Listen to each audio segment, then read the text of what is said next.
অভিরূপ কিচেনে সবাইকে স্বাগত। আজকের রেসিপি আর মাছের কালিয়া। পেঁয়াজ, ধনেপাতা, এখানে আমি একটা পেস্ট করে রেখেছি, আদা, রসুন, কাঁচা লঙ্কা আর টমেটো, আর এতে আছে নুন আর ধনে জিরে গুঁড়ো। এবার মাছগুলো ভেজে নেব।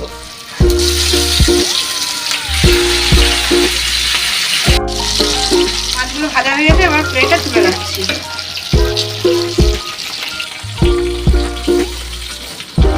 সাদা জিরে ফোড়ন দেবো। এবার পেঁয়াজ দিচ্ছি।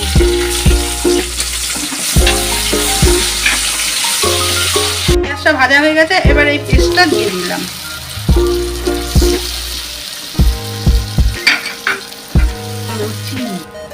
এবার দেবো একটু চিনি, সামান্য একটু জল দেবো, তারপর দেবো ধনে পাতা, আবার মাছগুলো ছেড়ে দেবো। এবার মাছগুলো কড়াইতে দিয়ে দিচ্ছি।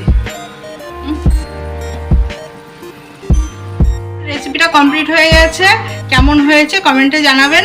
ভিডিওটি ভালো লাগলে অবশ্যই লাইক, শেয়ার, সাবস্ক্রাইব করে রাখবেন। ধন্যবাদ।